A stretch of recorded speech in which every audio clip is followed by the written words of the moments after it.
नमस्कार दोस्तों, आज अपन बात करते हैं दिल्ली सल्तनत काल के दौरान रहे एक नए राजवंश लोधी वंश के बारे में, जिनका कार्यकाल 1451 ईस्वी से 1526 ईस्वी तक रहा। दिल्ली सल्तनत के अंदर लोधी वंश से पूर्व सैयद वंश का शासक था, जिनके अंतिम शासक हमीर खां थे। बहलोल लोधी ने अंतिम सैयद वंश के अंतिम शासक हमीर खां को पराजित कर एक नए अफगान साम्राज्य की नींव रखी, जिसे लोधी वंश कहा जाता है। बहलोल लोधी के पिता का नाम मलिक आला था, जिनकी मृत्यु बहलोल लोधी के जन्म से पूर्व हो गई थी।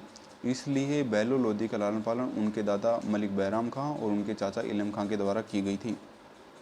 अब अपन बात करते हैं बहलोल लोधी के शासनकाल के बारे में। बहलोल लोधी का शासनकाल 1481 ईस्वी से 1451 ईस्वी से 1489 ईस्वी तक रहा। बहलोल लोधी ने सर्वप्रथम गाजी की उपाधि धारण की। बहलोल लोधी के शासनकाल के दौरान सरकी शासक मोहम्मद शाह ने इनके ऊपर आक्रमण किया। इस आक्रमण के दौरान बहलोल लोधी अफगान शासक दरिया खां से मुलाकात की, जिसकी वजह से यह युद्ध जीतने में सफल रहे। यह युद्ध पानीपत के पास नरेला नामक स्थान पर लड़ा गया। बहलोल लोधी अंतिम समय में ग्वालियर अभियान से लौटते हुए लू लग जाने के कारण इनकी मृत्यु हो गई। अब अपन बात करते हैं कुछ महत्वपूर्ण तथ्यों के बारे में, जो कुछ इस प्रकार हैं। दिल्ली सल्तनत काल के दौरान सर्वाधिक लंबे समय 38 साल तक शासन करने वाले एकमात्र शासक थे। बहलोल लोधी ने बहलोली प्रकार के सिक्के चलाए, जो कि अकबर के आने तक चलते रहे। बहलोल लोधी एकमात्र ऐसा शासक था जो कभी अपने सरदारों के सामने गद्दी पर नहीं बैठता था।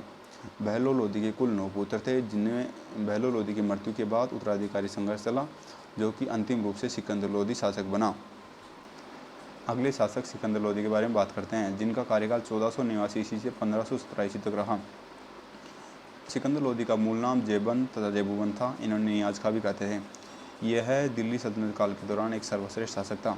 इन्होंने आगरा नगर की स्थापना की तथा बादलगढ़ किले का निर्माण करवाया। बाद में आगरा नगर को अपनी राजधानी नियुक्त की। सिकंदर लोधी का मुख्य उद्देश्य आगरा नगर की स्थापना का राजस्थान के शासकों तथा व्यापारिक मार्गों पर नियंत्रण करना था। सिकंदर लोधी अपने पिता के विपरीत सिंहासन पर बैठना प्रारंभ किया, अमीरों की जागीरों की जांच करवाई तथा उन्हें दंडित करना प्रारंभ किया। इन्होंने लेखा परीक्षण अकाउंटिंग हेतु एक परीक्षण प्रणाली का प्रारंभ किया। सिकंदर लोधी एक धर्मांध शासक था, जिन्होंने हिंदू मंदिरों को तुड़वाना तथा हिंदुओं के ऊपर जजिया कर लगाना प्रारंभ किया। इसीलिए सिकंदर लोधी को औरंगजेब का पूर्वगामी कहते हैं। इन्होंने मुस्लिम शिक्षा में सुधार हेतु एक अनुवाद विभाग के प्रारंभ किया, जिसमें शेख अब्दुल्ला ईरान के नवाब को दिल्ली आने का न्योता दिया। सिकंदर लोधी की मृत्यु 1517 ईस्वी के अंदर हुई, जिसमें इसका मकबरा खेरपुर दिल्ली के अंदर स्थित है।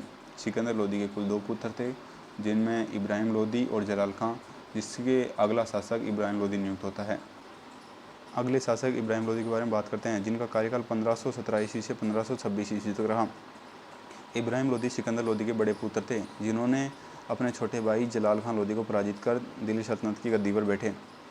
1517-18 ईस्वी के अंदर हुए खातौली के युद्ध में राणा संगा के हाथों पराजित हुए। इब्राहिम लोधी 1526 ईस्वी में हुए पानीपत के युद्ध में बाबर के हाथों मारे गए। इस प्रकार दिल्ली सल्तनत काल के दौरान रणभूमि में मारे जाने वाले एकमात्र शासक थे। अतः अपन ने दिल्ली सल्तनत काल के दौरान लोधी वंश को कंप्लीट किया।